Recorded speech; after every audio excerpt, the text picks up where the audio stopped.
Decades of pollution from a car battery recycling plant has exposed as many as 10,000 homes across 6 communities to potential hazards from lead and arsenic. Hello, everyone. I'm Elizabeth Espinosa. And I'm Rick Reif. The state of California has already cleaned up hundreds of homes and has a plan to spend millions more to clean up even more homes in the surrounding neighborhoods. We're talking about the EXIDE Technologies battery recycling plant in Vernon. Now, here's a map to show you exactly where it is. Now, Rick, this is a working class neighborhood. Now, with recent immigrants to the area, it's an area around the 710 freeway and the Interstate 5, so it's near downtown L.A. Vernon's very small, industrialized, next to Boyle Heights, Commerce, Montebello, Huntington Park, and Southgate. And our own David Nazar has a look back on how this all started. For nearly 20 years, neighbors living all around the EXIDE Technologies battery recycling plant, just 5 miles south of downtown Los Angeles, have been pleading with city, county, state, and federal officials to clean up the lead and arsenic contamination that had permeated the air in and around their homes and schools, and even worse, soaked into their yards. For the most part, no one was listening. EXIDE is located out here on Indiana Street in the city of Vernon.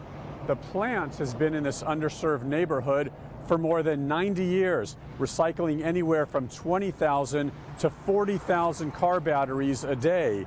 And even though the company has been under fire in the last 2 decades, somehow EXIDE has been sort of able to escape or fend off any kind of lead contamination criticism and still do business out here.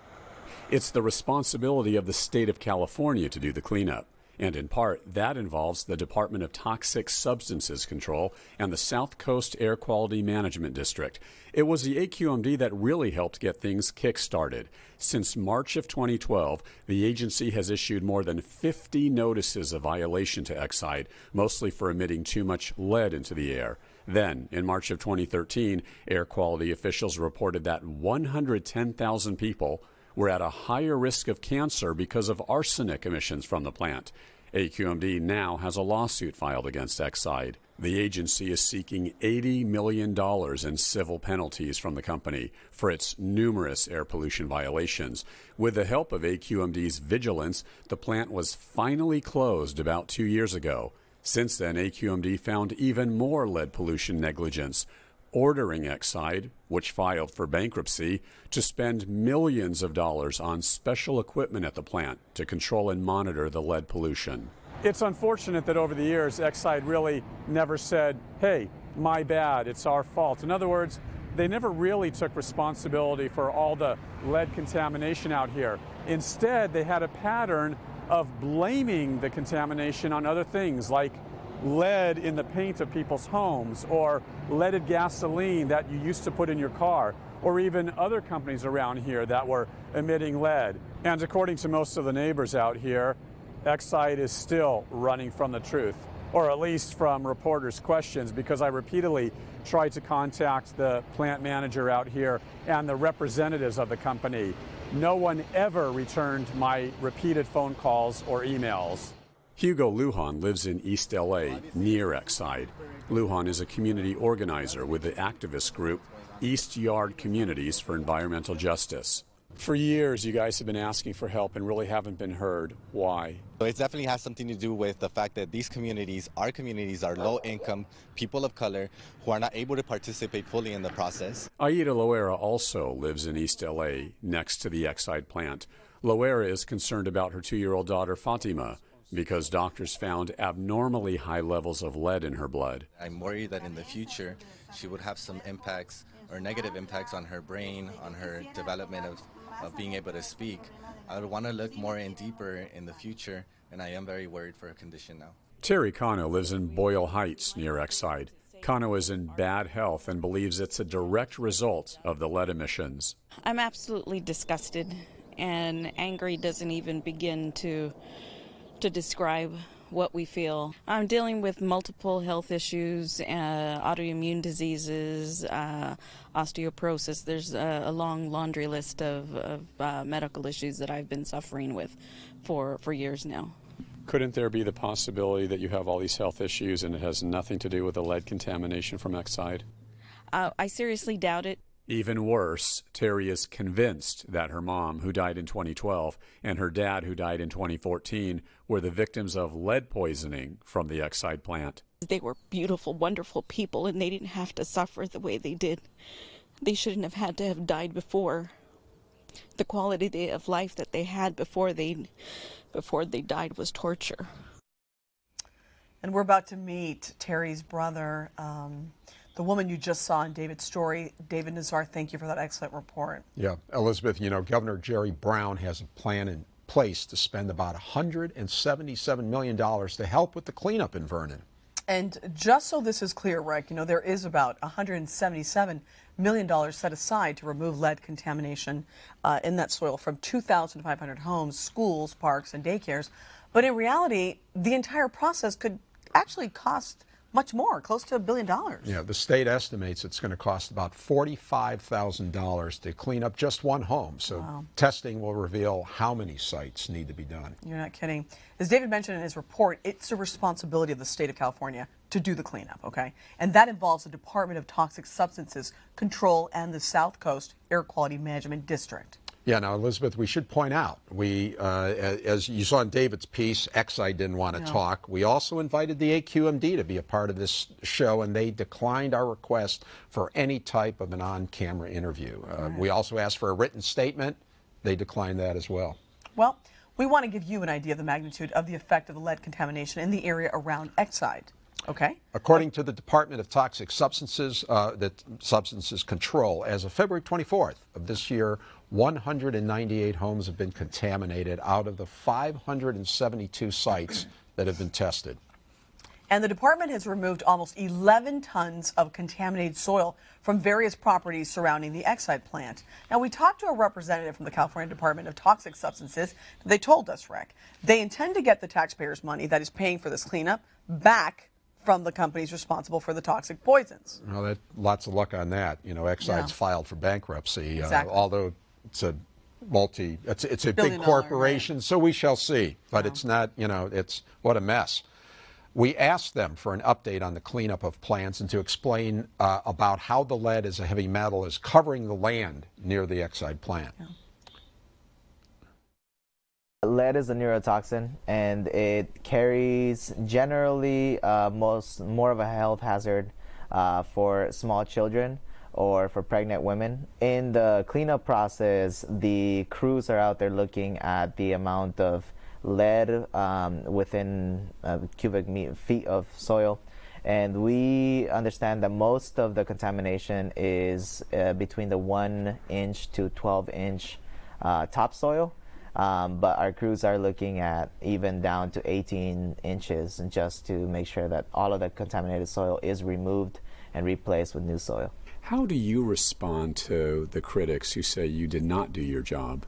Right. So, I mean, what we're saying is we invite those conversations to happen. I think that they're really important conversations. I think that every government department is better when people hold them accountable, and so we invite those conversations to happen with the governor, with the legislature. That's totally fine. Our focus right now is to move forward with this cleanup now that we sort of understand the level of the amount of homes that have been affected, and we are setting goals to move forward with that cleanup, and that is where our focus is at the moment.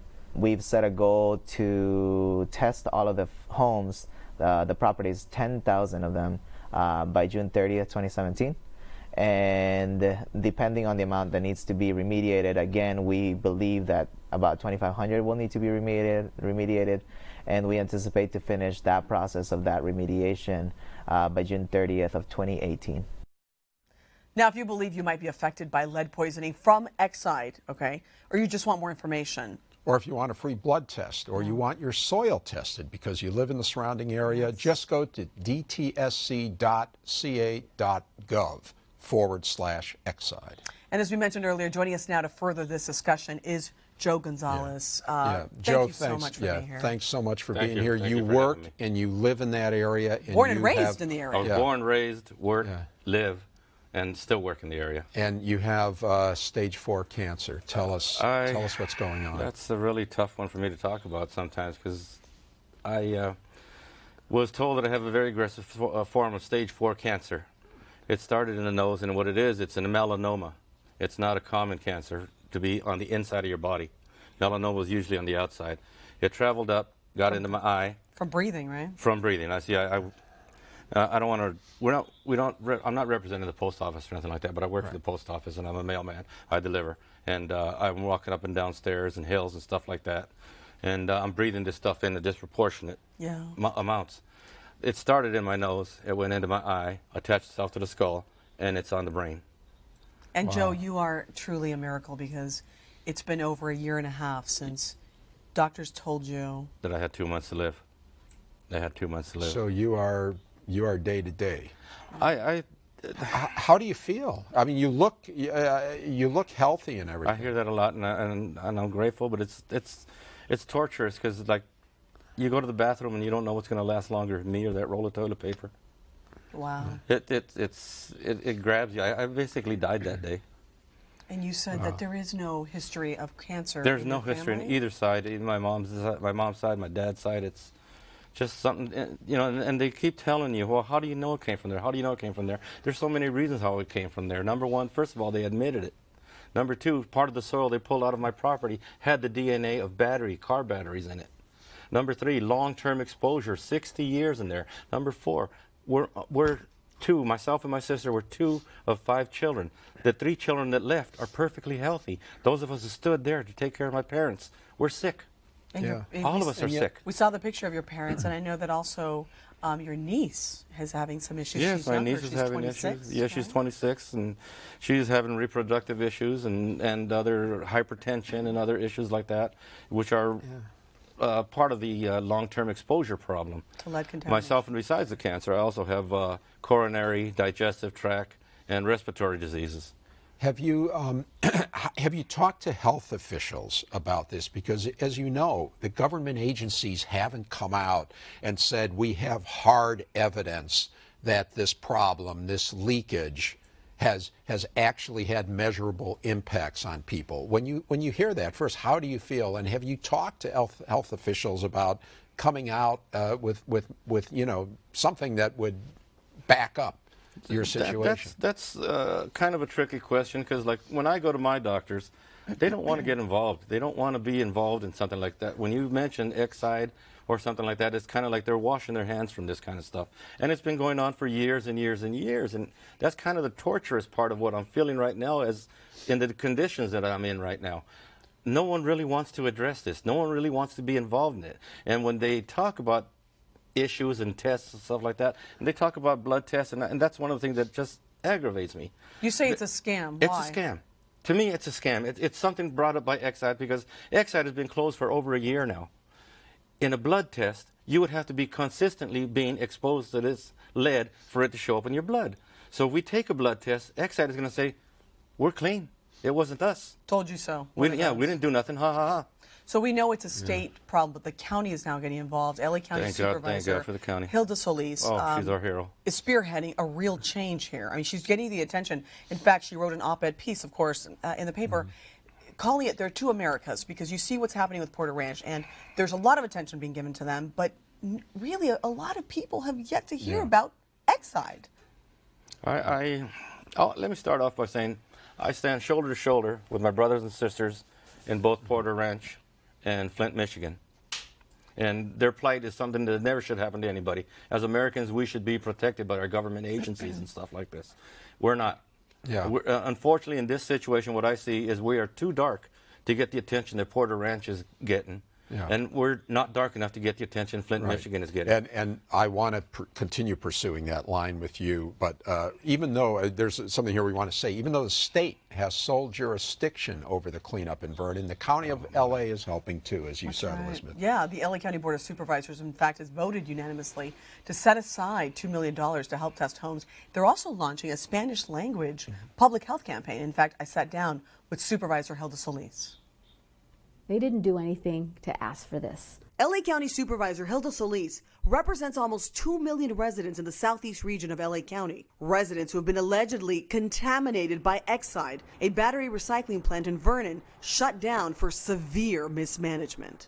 My father worked at a battery recycling plant and also had lead poisoning and eventually died of a massive heart attack and strokes. There's no question this story hits close to the supervisor who was handpicked by President Obama to be Secretary of Labor. So she's leading the way, calling for an urgent cleanup. It's about social justice.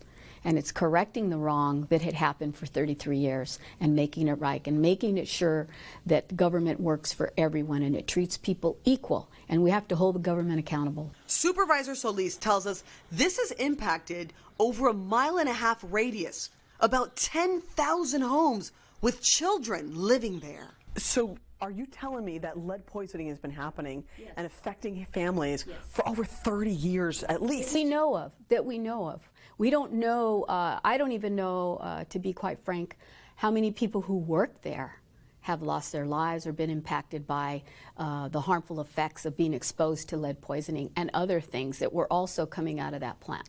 She also feels EXIDE is an example of two Americas. I look at this as something that isn't just unique to East LA or the Southeast communities, because you hear about it in Flint, Michigan, and you see where there are low-income minority communities that have to live through travesty, and that's not right. And even points out the disparity between the Northridge gas leak and how lawmakers have quickly acted there and not on the east side. Porter Ranch, you get a condominium, you get a hotel room, you even get your pets taken care of. Here, I haven't heard any of that happening yet. So I hope and pray that we can remedy this as soon as possible. So how do you feel when you hear that? It's got to be frustrating that you know there is a disparity. It's absolutely frustrating. The last comment she made also was really, really frustrating. And it's going to be something that we're going to have to be able to explain to our children and the entire neighborhood. How could they put dogs up in daycare and take them out of the potential risk they're having in Porter Ranch, but yet they're having us live in the poison that they gave us? Well, and there's so many things for you to be upset about. When it comes to the EXIDE plant, they, for years, were getting tagged for violations, and they would. You told me offset they weren't paying the fines, but they were getting fined. I presume they were paying the fines and just kept going. But in any case, whether they were paying or not, the government officials were allowing them to continue operating while they were telling them they were violating it. It seems to me this is a breakdown everywhere. It's not just a bad actor like EXIDE. It's a government not doing its job too. I believe it's much more even criminal than that. I believe there's a criminal element somewhere in there that people have to be posterized. I don't want this. I don't usually talk about my condition. I don't like talking about it. I mean, it's a very personal issue to me, but then I want to get this out because I don't want somebody else to have to go through what I'm going through. I don't want another community to go out and be having to go through what I want to go through. I don't want this to be the goose that laid the golden egg for every state agency that wants $177 million from the government. Right, I see what you're saying, that line. Let me ask you this. There are those who are going to watch this and say, well, wait a minute, why didn't you move? If there was lead contamination, if it was dangerous to live in your neighborhood, pick up and move. Yeah, first of all, we didn't know till it was too late. Second, though, if you have a mortgage, you can't pay a rent at the same time, too. You're pretty much stuck right there. But more than anything, the long-term exposure is really what got me personally and what's getting a lot of the folks. They're not getting the word out to let us know that this contamination is there. When did you first start hearing that there could be a problem? We were tackling another issue that happened to be something that was also going to throw a lot of contaminants into the neighborhood. And we wanted to prevent that. But little did we know that we were already contaminated and just about to get contaminated even more so than that. And so was it 3-5 years ago? I mean, no, it's longer than that. I'm going to say it's closer to about 11 or 11 so, 11 years. or 12 years. So what were government officials saying then? What were these regulators saying? These inspectors that are supposed Apparently to be not looking very at much. things? They weren't saying anything. We tried so much, and we'd have protests. We would try to close them down. At one time, we had a community meeting, and the DTSC is real good for community meetings. They don't tell you anything. They don't tell you the truth. They give us half-truths, hidden truths. They hide stuff from us. They straight up lie to our faces. And we're trying to get them to close them down. And at one point, one of the persons in charge said, we're not going to close them down. We don't have the authority. Joe, let me say this. I know if they were sitting on the couch with you right now, they would argue that's not the case. They would say, no, that's not true. We're doing the best that we can. That's just to represent their side. Of course. But I want to be clear that the state this agency, also, the feds mediated the deal, the agreement between EXIDE when they shut them down. Right. And so we understand that before EXIDE they were ordered to, blood tests, to issue blood tests, right? Lead contamination samples. Right. They filed for bankruptcy. Right. And there was an agreement made so that way, if they weren't held criminally negligent, then even, if there was, this would save them from lawsuits coming their way. Can you explain that you shared with us? They came into an agreement with the feds. The feds mediated kind of an agreement between EXIDE and the DTSC and stuff like this, so that EXIDE would admit that they were emitting and they were poisoning the people over there.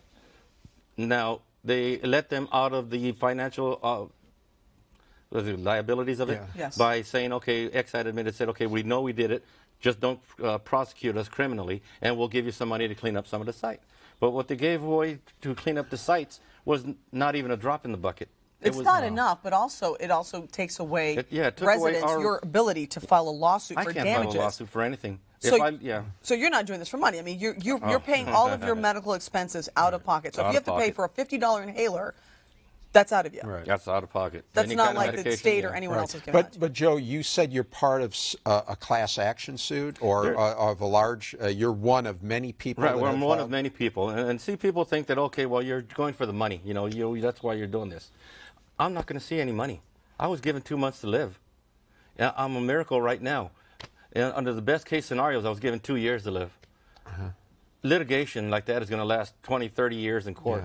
I'm not doing this for the money. I'm doing this to stop these, I don't want to use the strongest word, individuals from doing this again and again and again and again. And this is, I just wanted to mention, because when I sat down with Supervisor Solis, I asked her the stories. She met with so many residents, and she said there was a story of Amalia, who I think you know, one of the neighbors. She has 6 children. Each one of her children has asthma. There's a child who is deaf, that apparently that's very much so correlated with, lead contamination. Developmental delay. And there was no history of that in the family, and she had a normal pregnancy. So there is evidence, it appears anyway. I mean, I'm not a scientist. I'm saying that's what the supervisor sat down and shared with us. Well, that's a definite good issue, and unfortunately that's all in one family, and that's a big issue. On our block, there's only 19 homes in our block.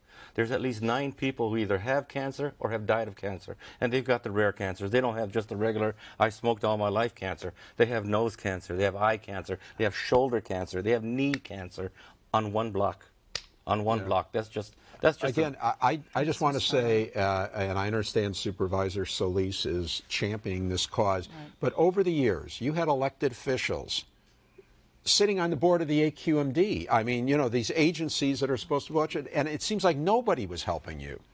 We feel that way still. We feel that way still. The DTSC. Yeah. Well, Joe, thanks so much for coming on and telling us your story. Thank you so much. Okay. It's all the time we have for right now. But thank you so much for joining us. Cool. And thanks to our guests, Joe Gonzalez, Supervisor Hilda Solis, and the California Department of Toxic Substance Control. Yeah. You've heard from us, and now we'd love to hear from you. So please go to our Studio SoCal page on Facebook.